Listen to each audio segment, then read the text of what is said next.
Today, I would like to talk to you about recidivism and the dangers it causes and its alarming rates and the increase of inmates that are returning back and forth in the prison system. First, we look at rehabilitation or punishment. It is not yet established if the prison system or the penal system is further known called is established for punishment or rehabilitation. This calls further evidence to research if this causes recidivism. My second note I would like to look at is the male and the female and the dangers and the statistics that it shows who's more at risk. The females are at now in 2015 at the same amount of risk as the males, and it's continuing to decrease each and every day.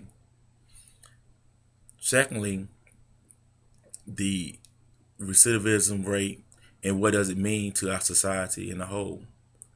The rate is also increasing from 7 to 10 and it's continuing to grow, which is a 67.3% rate from last year. Recidivism is the punishment of a person that's been put inside the penal system and has not yet found his the reason why he should change or his behavior, and these patterns lead back to continue committing crimes and going back into doing the same thing that he did to be led back into prison. And lastly, I would like to talk to you about how recidivism has encouraged more money to be spent in any other system that is set up in the government. Because now we have a system that is not only looked at towards as far as the probationary, but this judicial system, as far as lawyers and then you have prosecutors and the DA and so on and so forth. So these people now have money being spent towards increasing their rate because of so many people that's coming through the system. It's about over 200,000 females that's inside the female system, and that is triple by the males.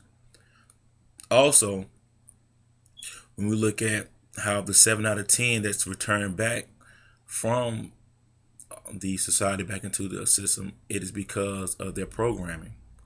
Programming is the main indicator that someone has not changed their behavior in in hopes of not trying to return back into the system. The programs include sometimes religious programs, educational, and in other community and working inside the body to help and what we call giving back. And these programs also give you a better understanding of how when you see that they're further education, taking college courses and stuff like that, that they are less likely to become a recidivist. And also looking at the fact that the federal and the state systems have incarcerated more than any other in the whole not only the United States but in the whole world, where the United States is number one in convicting and placing in prison their citizens.